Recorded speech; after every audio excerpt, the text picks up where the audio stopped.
तो बिजली कटौती से परेशान दिल्ली वालों के लिए एक और दुखदाई खबर है। बिजली महंगी हो गई है।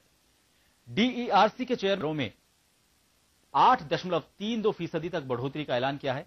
सुधाकर ने बताया कि 0 से 200 यूनिट तक खर्च करने वालों को अब 4 रुपए प्रति यूनिट देने होंगे। पहले यह दर 3 रुपए 90 पैसे थी।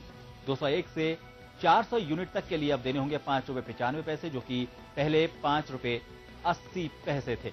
इससे ज्यादा बिजली खर्च करने वालों पर सबसे ज्यादा मार पड़ेगी। 401 से 800 यूनिट तक के लिए बिजली के दाम में सीधे 50 पैसे प्रति यूनिट बढ़ा दिए गए हैं। पहले इस स्लैब में प्रति यूनिट 6 रुपए 80 पैसे देने होते थे, जो अब बढ़कर 7 रुपए 30 पैसे हो गए हैं। इसी तरह 801 से 1200 यूनिट तक की बिजली 1 रुपए 10 पैसे प्रति यूनिट महंगी हुई है। पहले जिस यूनिट के 7 रुपए दिए जाते थे, उसके अब 8 रुपए 10 पैसे देने होंगे। एक नया स्लैब भी बनाया गया है, जो 1200 यूनिट से ज्यादा बिजली खर्च करने वालों को शामिल करेगा। अगर आप 1200 यूनिट से ज्यादा बिजली खर्च करते हैं तो आपको 8 रुपए 75 पैसे प्रति यूनिट देने होंगे। इन सबके बावजूद हो सकता है कि दिल्ली वालों का बिजली का बिल कम आए, क्योंकि पावर परचेज एडजस्टमेंट चार्ज हटा दिया गया है। इसका मतलब है कि अब कंपनियों को अगर बिजली खरीदने में कम या ज्यादा पैसे देने पड़ते हैं तो उसका आपके बिल पर कोई असर नहीं पड़ेगा। लेकिन यह चार्ज सिर्फ 3 महीने तक था, तो बिल 3 महीने तक ही कम आएगा।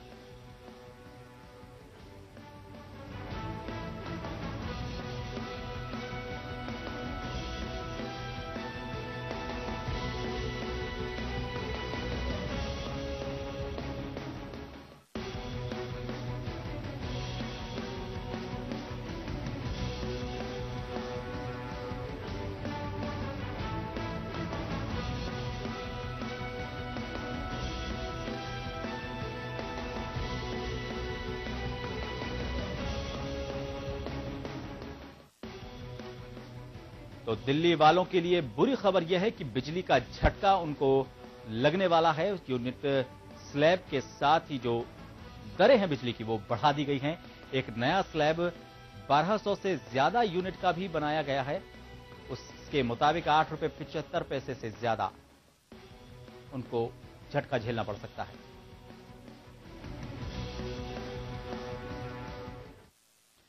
केंद्र सरकार ने कहा है कि देश के बिजली संयंत्रों में 7 दिन से भी कम का कोयले का स्टॉक है और भीषण गर्मी के मौसम में अप्रैल से जून के बीच 5295 मेगावाट बिजली की कमी दर्ज की गई। कोयला एवं नवीनीकरण ऊर्जा मंत्री पीयूष गोयल ने लोकसभा में प्रश्नोत्तर काल के दौरान सदस्यों के सवालों के लिखित जवाब में यह जानकारी दी। उन्होंने साथ ही बताया कि बिजली संयंत्रों की कोयला आधारित बिजली उत्पादन क्षमता में 31 मार्च 2009 की 77,649 मेगावाट क्षमता में 31 मार्च 2014 की स्थिति के अनुसार 13,280 मेगावाट क्षमता के साथ 46% का इजाफा हुआ है। उन्होंने साथ ही सदस्यों से अपील की कि वे अपने राज्यों में स्थानीय लोगों की मदद से केंद्रीय कोयला खदानों में सहयोग करें, ताकि बिजली आपूर्ति में सुधार किया जा सके।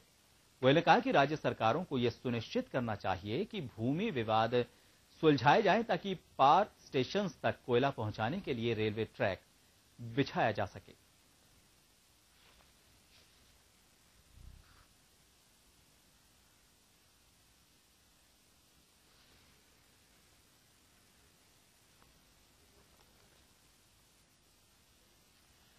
और इस वक्त हमारे साथ फोन लाइन पर जुड़ गई हैं भाजपा नेता सुमन शर्मा जी। सुमन जी, दिल्ली की अगर बात करें तो बीजेपी ने जिस तरह के वादे किए थे, कई तरह की चीजें हुई, महंगाई हुई, बजट आया, उसमें भी कई तरह की चीजें थी। लेकिन इस बार रेल किराया और आम उपभोक्ता, मतलब आम उपभोग की जो चीजें हैं, जो आम आदमी की जेब पर सीधे असर डालती हैं, बिजली के दाम बढ़ा दिए गए हैं। राजस्थान में भी खतरा मंडराने लगा है। राजस्थान की जनता खुद ये महसूस कर रही है कि हो सकता है कि आने वाले दिनों में ये झटका उनको भी झेलना पड़े।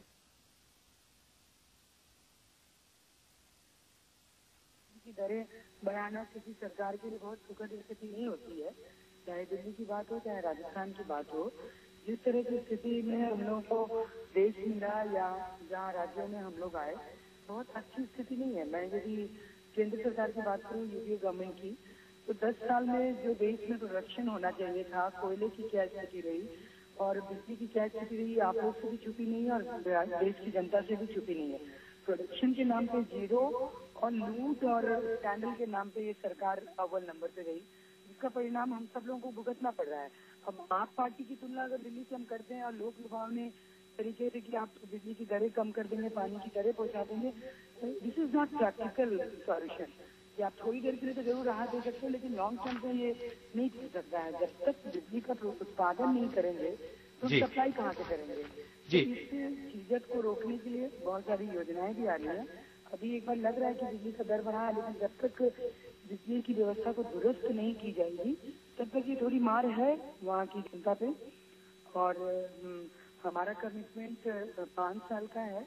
ये आप लोग कह सकते हैं कि आप लोगों ने वादा किया, अच्छे दिन आने वाले हैं, बहुत सारे जुमले हमको सुनाए जाते हैं जो हमने कहे थे, लेकिन हमारे 60 महीने का कमिटमेंट है। ये जो 1 ईयर हम लोगों का होगा या 1.5 ईयर होगा, वो डेफिनेटली मांग के चले कि कुछ क्राइसिस से गुजरते हुए नजर, लेकिन लॉन्ग टर्म आपको इफेक्ट नजर आएगा हमारी गवर्नमेंट की, हमारी पॉलिसी की। थोड़ा सब्र करना पड़ेगा जनता को। जी सुमन जी, लेकिन ऊर्जा मंत्री जो हैं पवन गोयल जी, उनका कुछ ही दिन पहले ये बयान आया था, क्योंकि महंगाई जो है, बिजली की जो दरें बढ़ाने को लेकर संभावना जताई जा रही थी पहले भी। उस वक्त ऊर्जा मंत्री का यह कहना था कि किसी भी तरह की कोई इस तरह की संभावना नहीं है, और कोयले को लेकर जो बातें कही थी कि कोयला चूंकि खत्म हो गया है, इस वजह से दाम बढ़ाए जा सकते हैं, तो कोयले को लेकर उन्होंने आश्वस्त किया था कि कहीं भी कोयले की कमी नहीं है, कोयला तैयार खड़ा है, वो सिर्फ आना बाकी है। तो अब ये दो तरह की बातें खुद बीजेपी की तरफ से आ रही हैं, तो अब क्या इसको वजह माना जाए कि कोयला ही वो वजह है, या फिर कोई और दूसरे कारण भी हो सकते हैं बिजली के दाम बढ़ाने को लेकर? मैं ये कह सकती हूँ कि हमारे ऊर्जा मंत्री का जो बयान था पीयूष गोयल साहब का, वो बहुत अर्लियर था। मेरे ख्याल से 30 दिन भी नहीं पूरे हुए थे हमारी सरकार के, उस समय उनका ये बयान आया था। वो अपने विभाग से संपूर्ण रूप से मुझे लगता है कि जानकारी उनको नहीं मिली होगी, लेकिन जो अब स्थिति से अवगत हुए होंगे उसमें कोयले की भी क्राइसिस है। आपको ये मालूम है कि जिस तरह से कोयले का घोटाला, कोल आवंटन और ये सारी चीजों पे आप लोगों ने देखा कि सरकार के रंग और हाथ दोनों काले हुए। कुछ स्थिति में कोयले का क्राइसिस तो है, ये सब दिख ही रहा है। व्यवस्थाओं की भी क्राइसिस रही, जिसके कारण डिलीवरी जितने समय में होना चाहिए था वो डिलीवरी नहीं हुआ। खान में कोयला पड़ा हुआ है, ये तो हम कह ही रहे हैं, लेकिन प्रॉपर टाइम पे प्रॉपर प्लेस पे नहीं पहुंचा, जिसके कारण थर्मल पावर सब हमारे फेल होते चले गए, जिससे प्रोडक्शन हमारा रुका। जितना मेगावाट हमें बिजली उत्पादन करना चाहिए था हम उत्पादन नहीं कर पाए। और इस दूसरी बात की उत्तम क्वालिटी का कोयला भी नहीं मिल रहा है हमारे थर्मल स्टेशन को, ये भी रीजन रहे कि जिसके कारण बिजली की मतलब उत्पादन क्षमता कम हुई। तो कई चीजें हैं, तो मैं कह रही हूँ कि थोड़ा सा सब्र करना पड़ेगा, लेकिन लॉन्ग टर्म में मुझे लगता है कि हम लोग जो भारतीय जनता पार्टी की गवर्नमेंट डिसीजन ले रही है उसका इफेक्ट आएगा, लेकिन थोड़ा सब्र। जी सुमन जी, फोन लाइन पर आप बने रहिएगा हमारे साथ। दूसरी फोन लाइन पर अर्चना शर्मा जी हैं, कांग्रेस नेता हैं, वो भी हमारे साथ फोन लाइन पर जुड़ी हुई हैं। अर्चना जी, अभी हम बात कर रहे हैं सुमन जी से, उनका कहना है कि थोड़ा सब्र करना पड़ेगा, क्योंकि 5 साल की हमारी योजना है, पहले हालात को सुधारना होगा, और उस हालात को सुधारने के लिए बिजली के दामों में जो बढ़ोतरी की गई है वो जरूरी है, कोयला भी एक कारण है। लेकिन इन सबके बीच में राजस्थान की अगर हम बात करें, राजस्थान से इसको जोड़कर देखा जाए, क्योंकि केंद्र में बीजेपी की सरकार, राजस्थान में बीजेपी की सरकार, तो कहीं ना कहीं आशंका जताई जा रही है कि अगला जो झटका लगने वाला है वो राजस्थान को लगने वाला है। बिल्कुल, इसमें कोई दौराय नहीं है। अभी थोड़े दिन पहले इन्होंने जो ट्रिब्यूनल है उसमें अपनी मंतव्य रखा है विद्युत वितरण कंपनियों ने कि इसको रिवाइज किया जाए टैरिफ को, और उसमें लगभग 18% इंक्रीज करने की बात है। तो देखिए, अच्छे दिन के आगाज होने हैं तो इस प्रकार ही होंगे। और स्पष्टीकरण अगर ये लोग ये देते हैं कि विद्युत उत्पादन नहीं हो रहा है, कोयले की आपूर्ति नहीं हो रही है, तो जो पार्टी खुद नीतिगत फैसले लेकर के महंगाई बढ़ाने पर आमदा हो, जिससे कोयले के रेट को बढ़ा दिया हो, और जो टैरिफ को रिवाइज करने के नाम पर भ्रमित करना चाहती है, तो वो पार्टी यही करेगी। क्योंकि जब इनका पूर्ववर्ती शासन, यदि राजस्थान को ही हम कोट करें, तो उस समय भी इन लोगों ने विद्युत उत्पादन कुछ नहीं किया था और महंगी दरों पर बाहर से बिजली खरीदी थी। इंफ्रास्ट्रक्चर जीरो था इनका। तो ऐसी अवस्था में दिल्ली में बढ़ाया, अब आगे समय जो आएगा उसमें अन्य राज्यों में भी बढ़ाया जाएगा। तो एक तरह से जो महंगाई को मुद्दा बना करके चुनाव लड़ने वाली पार्टी है, उसने महंगाई को ही ऐसा काम करके दिखा दी है जिससे जनता त्रस्त हो गई है। और महंगाई का स्तर इस तरह से बढ़ा है कि खाद्य पदार्थों को ले लें, विद्युत के बारे में ले लें, या परिवहन व्यवस्था के बारे में, सब स्तर पर जनता हाहाकार कर रही है। और एकमात्र कारण ये कि ये लोग कह रहे थे कि हम अच्छे दिन लाएंगे, और इसके लिए इनको सिर्फ चुनाव लड़ना था। चुनाव लड़ने के तुरंत बाद इन्होंने कहा कि हमें 10 वर्षों का समय चाहिए अर्थव्यवस्था को पटरी पे लाने के लिए, और बजट में भी कोई व्यवस्था ऐसी नहीं दी थी। तो मुझे अर्चना जी, फोन लाइन पर बने रहिएगा आप हमारे साथ। सुमन जी भी, उनसे भी इसी से जुड़ा सवाल है। सुमन जी, भ्रष्टाचार को खास मुद्दा बनाया गया था बीजेपी की तरफ से जब चुनाव में आई थी, और इसी खास मुद्दे पर बीजेपी बैकफुट पर नजर आ रही है? क्योंकि सबसे पहले महंगाई बढ़ी है बीजेपी की सरकार आते ही। नहीं, मुझे पहले क्लियर करना पड़ेगा आप लोगों को कि भ्रष्टाचार पे कॉम्प्रोमाइज कहाँ की है बीजेपी। मुद्दा बनाया तो उसको लेके आगे बढ़ रही है। जिस तरह से पूरे देश के हालात, तो यदि दिल्ली की हम बात करें, केंद्र सरकार की बात करें, कांग्रेस की मित्र बोल रही हैं कि हाहाकार मचा हुआ है, तो मैं इनसे पूछना चाहूंगी कि 10 साल किसका शासन था? महंगाई दर को कम किया आपने, विकास दर को बढ़ाया आपने। यदि आप ये सब किए होते तब आप लोग को बोलने का राइट था। आपने पूरी व्यवस्था आर्थिक रूप से चरमरा के रख दी और 10 दिन हुए नहीं कि सवाल करने लगे हमसे। ये अधिकार कांग्रेस खो चुकी है, क्योंकि उन्होंने देश को गर्त में ले जाने की सारी योजनाएं लॉन्च की, खैरात बांटने की कोशिश की, बिना विजन के इनके बजट आते रहे, जिसका परिणाम हुआ कि राज्य पिछड़ते रहे, देश पिछड़ता रहा। उसके बाद 10 दिन में या महीने भर में हमसे सवाल करने का राइट नहीं है। मैं आपको कहना चाहूंगी कि हम लोग भ्रष्टाचार पे कहीं कॉम्प्रोमाइज नहीं है। ये ऑपरेशन पीरियड है, जो बिल्कुल बीमार देश मिला है, बीमार राज्य मिला है। ऑपरेशन करने के समय पेशेंट को तकलीफ होती है, लेकिन लॉन्ग टर्म में ऑपरेशन के बाद दवा जब मिलती है तो उसको आराम भी मिलता है। लेकिन ड्यूरिंग ऑपरेशन तो परेशानी होगी ही। जो इन्होंने भोग करके गए उसको झेलना तो देश की जनता को पड़ेगा और सुनना हम लोग को पड़ेगा। सुन रही हूँ मैं, कहीं नाराजगी नहीं है, जनता का गुस्सा स्वाभाविक है, लेकिन सब्र करने का जो हम लोग कह रहे हैं, अपनी कैपेबिलिटी से, अपनी पोटेंशियल से हम लोग ये बात कह रहे हैं कि हम लोग ये प्रूव करेंगे और हम लोग जनता को गुड सर्विसेज देंगे।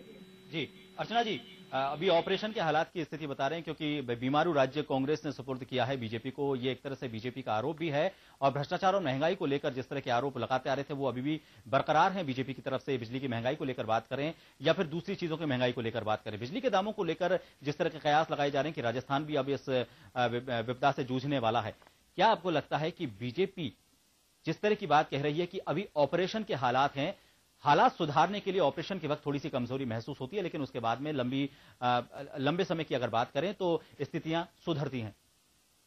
देखिए, ये भारतीय जनता पार्टी 3 मुद्दों को लेकर चुनाव में, महंगाई, भ्रष्टाचार, महिला शोषण, और इस पार्टी ने सबसे पहले आके महिलाओं से मुंह फेरा, महंगाई को बढ़ाया, नीतिगत फैसले को, भ्रष्टाचार को संरक्षण देने का काम किया। अभी सुमन जी बहुत ही निंदनीय बात कह रही थी कि कांग्रेस को क्या अधिकार है इसके प्रति प्रश्न करने का।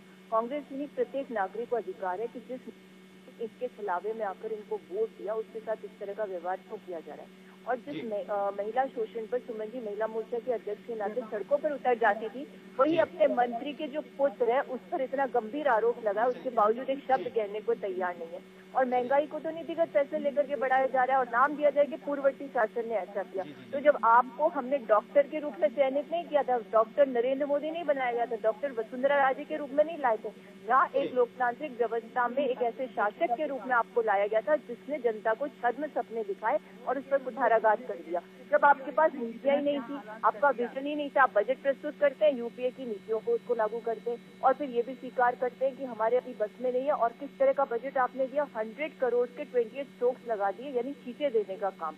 आपके पास ना तो महंगाई कम करने का विजन है और सिर्फ ये बहाना बना कि पूर्ववर्ती शासन ने ऐसा किया, तो भाई आप उसको संरक्षित क्यों करना चाह रहे हैं? हेरिटेज के संरक्षण के लिए आए, व्यवस्थाओं को सुधारने के लिए आए। अपने गिरेबान में झांकना चाहिए, उस चीज पर गौर देना चाहिए कि कैसे जनता को झूठे वादे किए गए। आज पूरे राजस्थान की जनता मुख्यमंत्री वसुंधरा राजे से जानना चाहती है कि हेम सिंह भड़ाना के पुत्र को क्यों नहीं अरेस्ट किया गया, क्यों एक कानूनी मंत्री को केंद्रीय मंत्री बनाया गया है।